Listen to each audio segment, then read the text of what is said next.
Hare Krishna. Arjun had asked a very interesting and a very important question to Krishna in the previous shloka. He asked that Krishna, what is that force which pulls away a man from doing his prescribed duties in spite of his will to do his prescribed duties?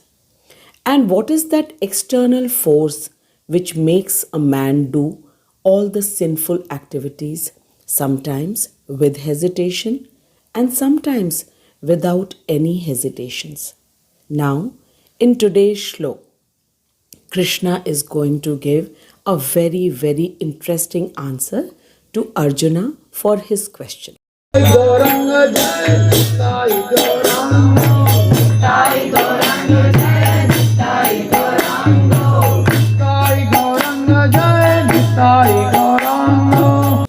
First, let's recite the shlok number 37 of Karma Yoga.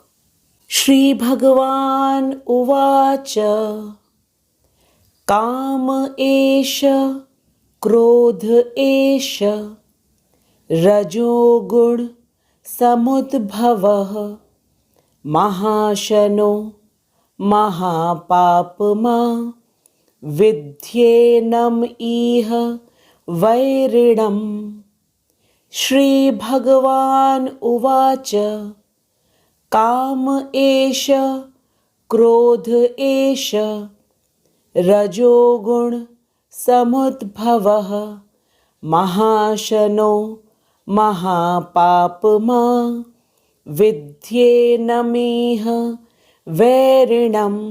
Sri Bhagavan Uvacha, the personality of Godhead said, Kama, lust, Eshah, all these, Krodha, wrath or anger, Eshah, all these, Rajoguna, the mode of passion, Samudbhavaha, born of, Mahashanaha, all devouring, Mahapapama, greatly sinful, Vidhi, no, Enam, this, Iha, in the material world, Vairinam, greatest enemy. The blessed Lord said, it is lust only, O Arjun, which is born of contact with the material modes of passion and later transformed into wrath, and which is all devouring, sinful enemy of this world. Krishna is directly saying to Arjun, Kam esh, Krodh esh, Rajogud samudbhavaha.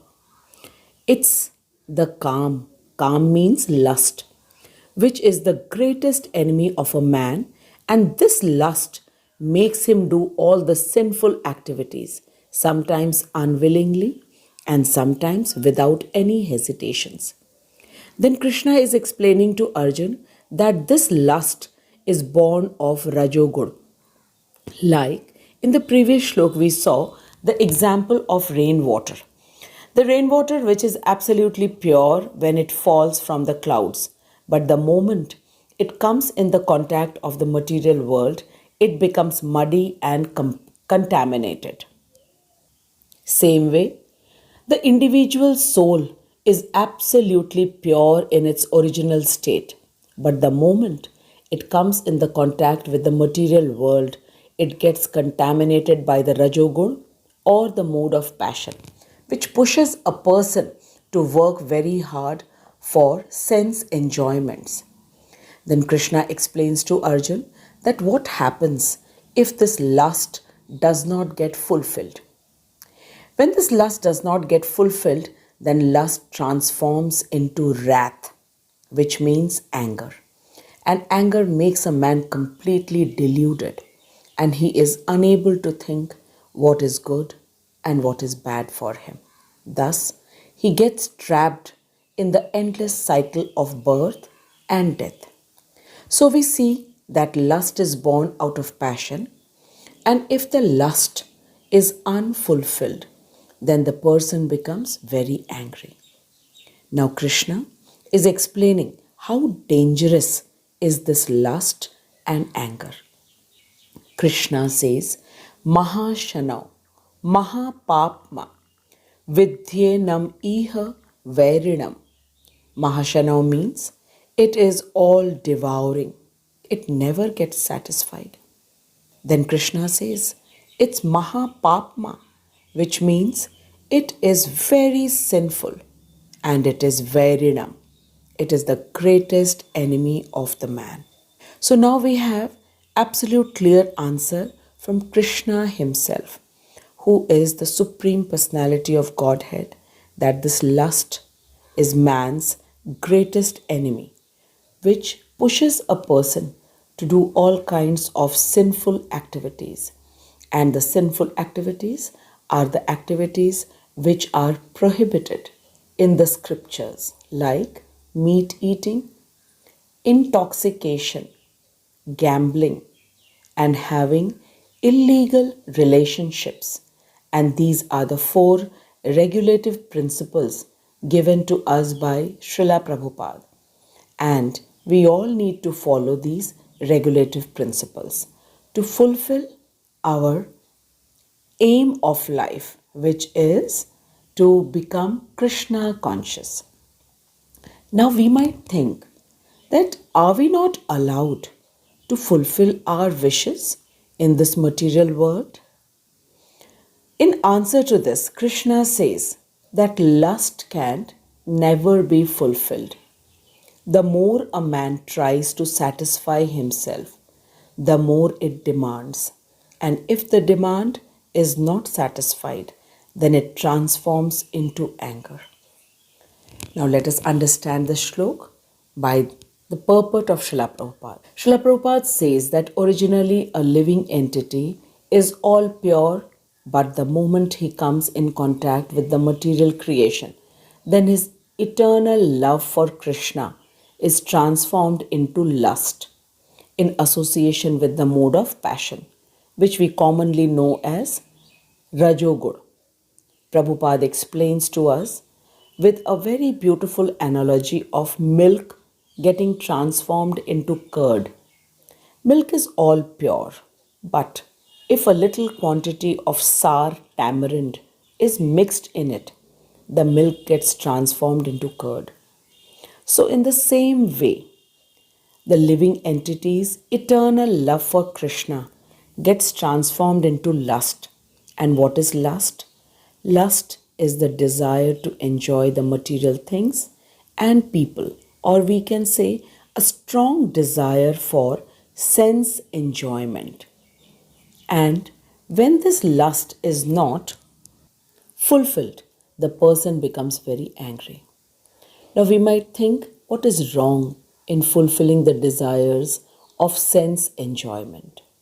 In answer to this, our scriptures say that lust is like fire. And if we keep on fulfilling the desires, that is, if we keep on adding fuel to fire or ghee to fire, it will never extinguish. Rather, the flames of fire will go higher and higher. So, the simple solution to control the fire is to stop supplying the ghee to it. And the same way, the lust, which is born of the mode of passion, should be engaged in the service of Krishna. Prabhupada says that everything that we have comes to us from Krishna. Krishna is the supreme enjoyer, and we, being his part and parcel, also have a sense of independence to enjoy. Rather than misusing our little independence to enjoy, if we employ it in the service of Krishna, then the same lust which is born of the mode of passion will not get degraded in the mode of ignorance, but instead it will be upgraded to the spiritual platform of bhakti. Prabhupada says that everything should be used in the service of Krishna, whether it is lust or wrath. Wrath means anger. Prabhupada quotes the example of Hanumanji and Arjun. Hanumanji, when he saw Mother Sita's condition in Lanka, he became very angry and he burned the entire Lanka, which was made of gold. Seeing Hanumanji's anger, Lord Ram was very pleased, and Hanumanji became the greatest devotee of Lord Ram. In the same way, when Arjun was not willing to fight, he was thinking about his own happiness. But the moment he decided to fight only for the happiness of Krishna, and he said, Karishya Vachanam Tav, Arjun fought for the pleasure of Krishna. Now, fighting cannot be without anger. So, Arjun used his anger for the pleasure of Krishna. Thus, we see that both lust and anger can be employed in the service of the Supreme Lord, and then this lust and anger will no more be the enemy, rather, it will become friend. Now, one more question came in the mind of Arjun, that lust comes into existence only when the living entity comes in the contact of this material nature. So, why is this material creation created by the Lord? To explain this, Srila Prabhupada says that Krishna created this creation for his own enjoyment. The living entities is his part and parcel and has partial independence to enjoy this temporary material world. And when the living entity will be fully convinced that he can never fulfill his desires, and he starts inquiring about his real position, that who is he, who is God, and what is his relationship with God. This is known as Athato Brahm Jigyasa, which means one should inquire about the Supreme. And this only happens when the person is fully convinced that in this material world, which is temporary, a person can never become permanently happy. This will happen only when the person is under the guidance of a bona fide spiritual master who gives the right guidance that this world is a temporary training ground to prepare the living entity to go back to Godhead. In this shlok, Krishna has clearly said that lust is born of the mode of passion. And if lust is fulfilled, it gives rise to greed.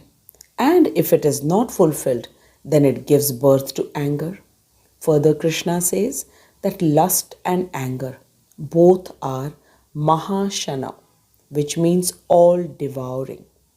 It is Papma, Mahapapma. It means all sinful. And it is Vairidam, means it's the greatest enemy of the man.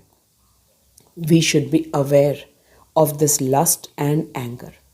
Whenever we have any desire of sense enjoyment, we must never try to satisfy it. Rather, we need to immediately stop it and use the lust and anger in the service of Krishna, like Hanumanji and Arjun did. Lust means the desire to enjoy. Rather than wanting to enjoy ourselves, we must instantly engage it in the happiness of Krishna. And the easiest way to please Krishna is to chant the Hare Krishna Mahamantra, or cook for Krishna, or dance for Krishna, sing for Krishna, paint for Krishna, and paint his Krishna Leelas. This way, the lust will be controlled easily and it will be satisfied, because when Krishna becomes happy, we all become happy because we are his part and parcel. Now, we will see in the next shlok Krishna is going to give a more detailed explanation about the lust. So please stay connected with Bhagavad Gita, and I thank Srila Prabhupada for explaining to us the most secretive knowledge of Bhagavad Gita so that all of us can make our human life successful and go back to Godhead. Hare Krishna. Please do write your comments. In case you have any questions, you may write in the comment box. Jai Srila Prabhupada. Hare Krishna.